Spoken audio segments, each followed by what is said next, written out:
Quero começar essa aula de hoje falando sobre aprender a aprender. Que uma das maiores habilidades que o ser humano pode ter é realmente aprender a aprender. Por que essa é uma das maiores habilidades? Porque eu quero que você perceba o seguinte: se eu aprendo a aprender, eu posso conquistar quase qualquer coisa. Porque imagina, eu desejo crescer profissionalmente e eu aprendo como eu aprendo a crescer profissionalmente, eu vou conseguir ter mais chance de crescer profissionalmente.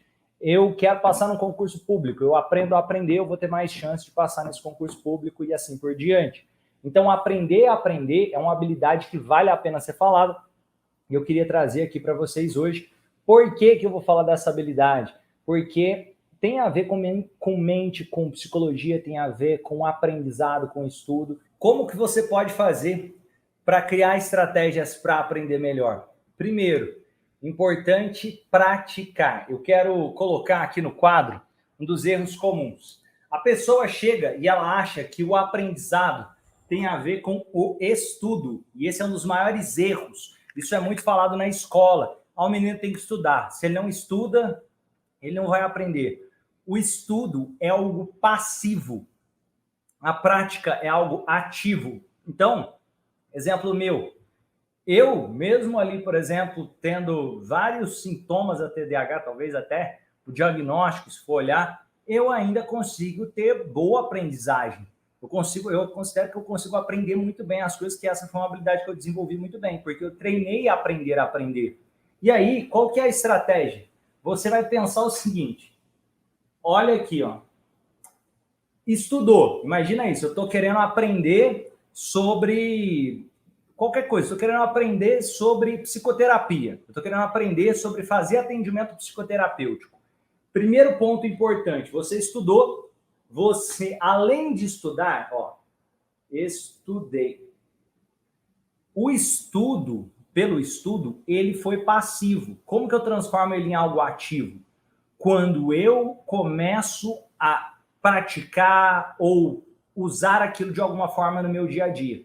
Senão fica efêmero, senão vai ser aquela decoreba. Isso aqui é um exemplo prático da diferença de aprendizagem para o estudo. Você provavelmente na escola, e todo mundo que está aqui na escola, que fez escola, aprendeu coisas como verbo transitivo direto e verbo transitivo indireto. Eu não sei usar isso. E eu aprendi, entre aspas, eu estudei isso na escola. Você também na escola aprendeu ou estudou sobre logaritmo. Você na escola estudou sobre mitocôndria, lisossomos e cromossomos. Na escola você estudou sobre zigoto e heterozigoto. E talvez algumas dessas coisas você pode lembrar e outras não. Na escola você estudou também sobre diferenciar dinossauros. Então, o que acontece? Você estudou isso. Inclusive, tem um monte de gente que talvez esteja aqui que não sabe nem equação de segundo grau, mesmo equação de segundo grau sendo algo que ficou por anos sendo passado ali na escola. Porque a gente não usa isso no dia a dia, a gente não pratica isso, a gente não consolida essas memórias. E o nosso cérebro, ele vai a etapa de consolidação de memórias não é só através de aquisição. Um dos erros comuns da aprendizagem é achar que eu tenho que adquirir só novas memórias. Não, a aquisição é uma das fases. Por quê? Eu começo adquirindo e colocando informações para dentro. Mas é essencial, antes de qualquer coisa, pensar no processo de consolidação. Porque se eu adquiro memórias, mas eu não trabalho na consolidação da memória, como que eu vou fazer? Eu vou colocar aqui, dá para dividir em mais fases, mas dividindo em 3 fases básicas. Eu tenho aquisição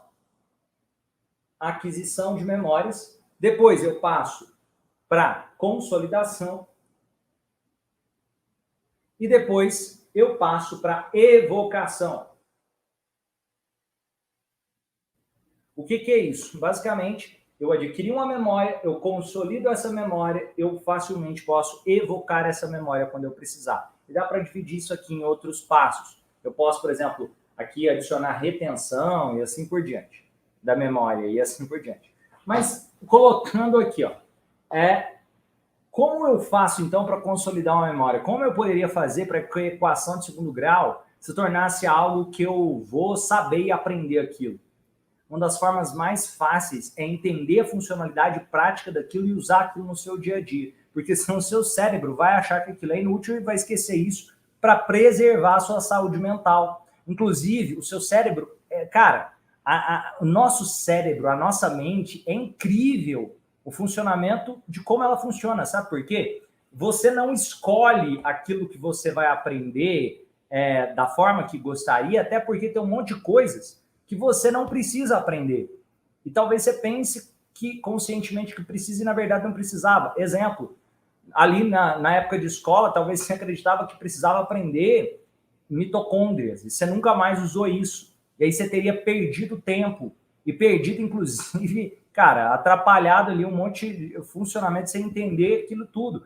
Não valia a pena para o seu cérebro ficar consolidando todas aquelas memórias. Então, o que vale a pena? Deixa eu ver o que eu estou usando aqui no meu dia a dia. Deixa eu ver o que está acontecendo na minha vida real para que a consolidação de memórias faça sentido. Então, vamos lá. Como poder melhorar isso? Eu posso trabalhar estratégias de melhorar a consolidação das memórias. Romani, como que eu faço as estratégias de consolidar memórias? Vamos dar um exemplo aqui. Você foi lá e estudou, você estudou sobre a técnica. Eu vou dar um exemplo de técnica aqui, o Jardim de Folhas. Tem lá no Movimento Transformacional. Jardim de Folhas. É uma técnica de psicoterapia incrível para gerar transformação na vida dos clientes. Aí vamos supor que você viu lá o Jardim de Folhas. A primeira vez que você viu, você só está trabalhando na fase de aquisição. Para trabalhar a fase de consolidação de memórias, você vai precisar ativamente se envolver com isso daqui, ó. Como que você vai fazer para ativamente se envolver? Você pode fazer um resumo do que você entendeu, de uma forma mais ativa. Você pode conversar sobre isso com outras pessoas, de uma forma bem mais ativa. Você pode me ver aplicando aquilo em outras pessoas. Então, você está vendo, você ouviu, você viu, você escreveu, você está aumentando o número de estímulos. Você está falando com outras pessoas, você está aumentando o número de estímulos. E você pratica com outras pessoas.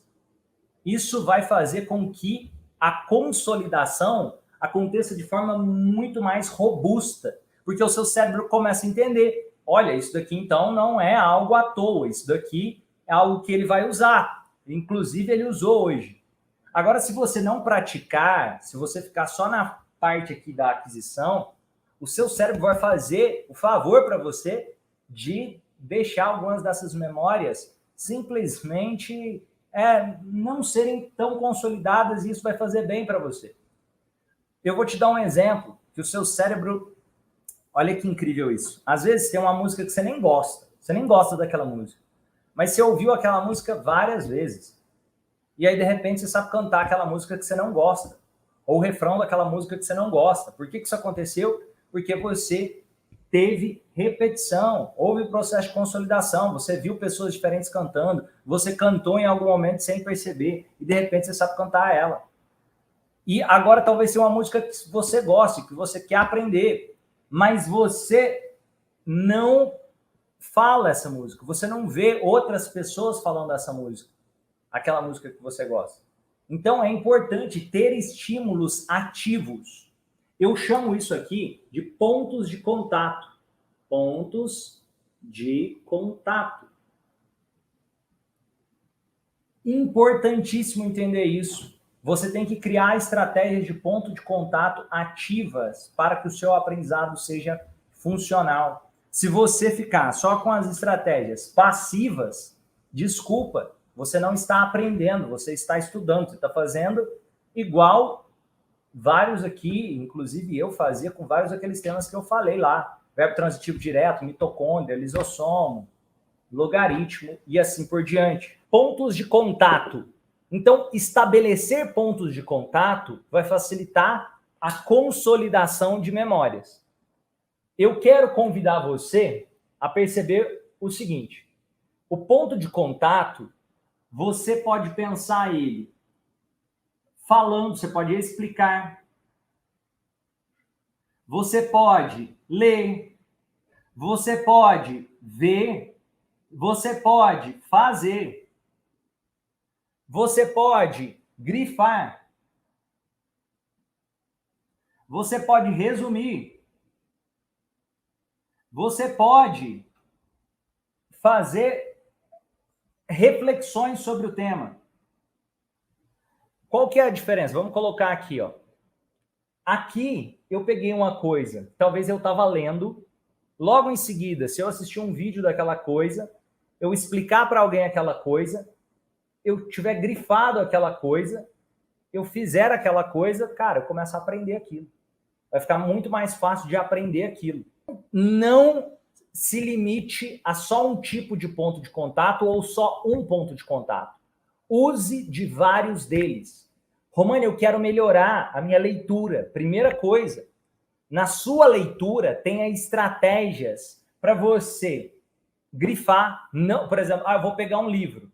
Pega o livro e já pega a caneta. Rabisca o livro. Isso aí vai te fazer aprender melhor. Ah, não, Romani, mas eu não vou rabiscar o livro. É um livro. Cara, você está jogando dinheiro fora se você não rabiscar ele, porque você vai reter menos, você vai aprender menos. Isso daí, pensar, cara, eu não vou rabiscar o livro, é como se você estivesse pensando assim, eu não quero aprender o que está escrito nesse livro. Em outras palavras, porque você está dizendo que você vai evitar alguns pontos de contato que você poderia adicionar. Então, adicionar pontos de contato como grifar o texto vai te ajudar. Grifar é uma estratégia incrível, excelente?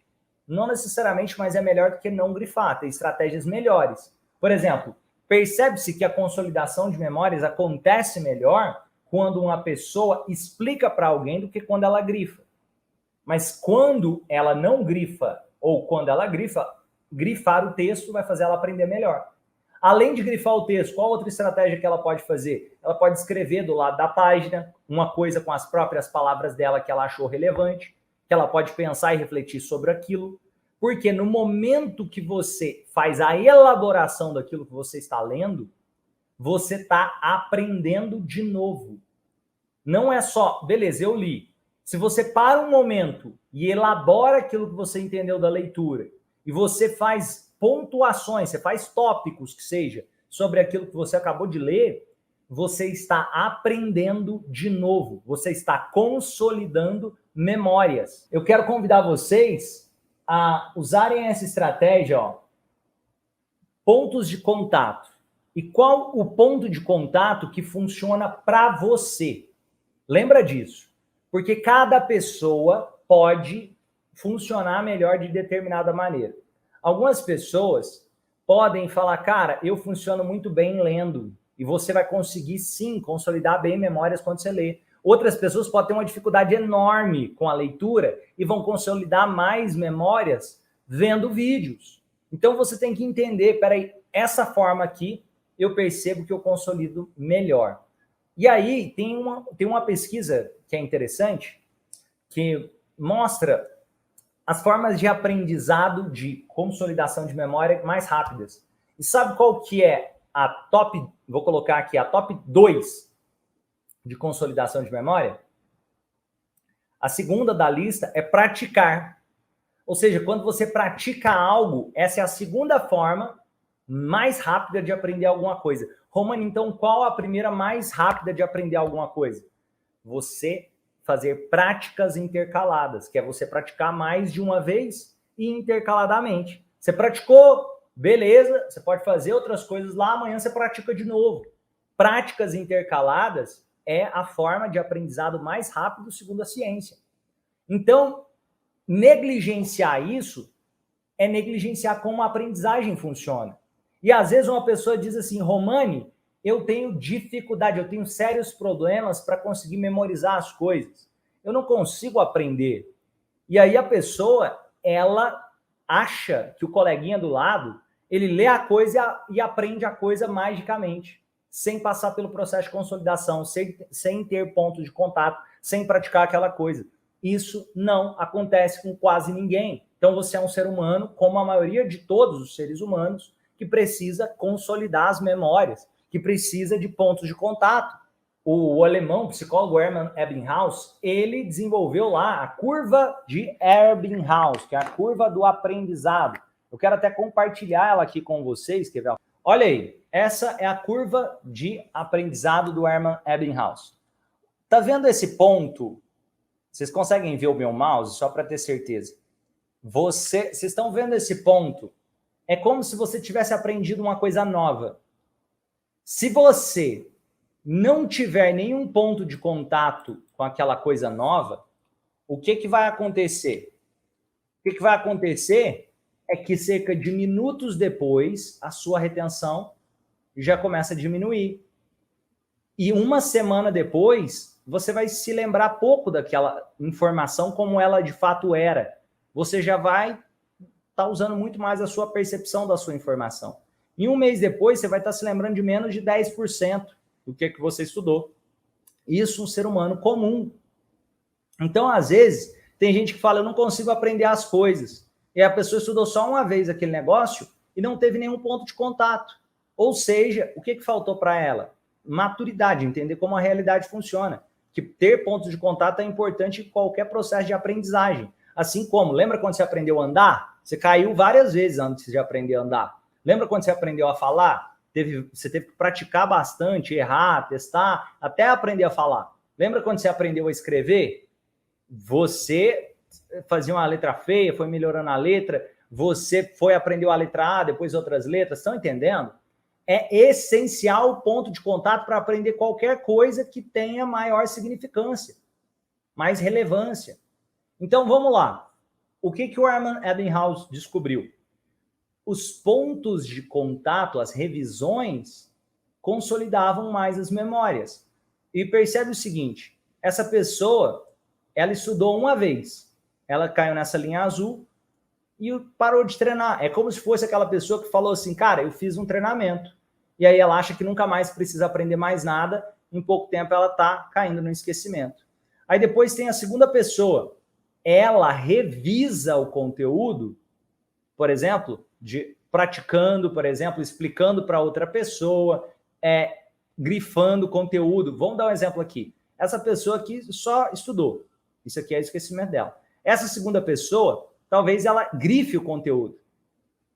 Só de grifar o conteúdo, ela já começa a se envolver mais.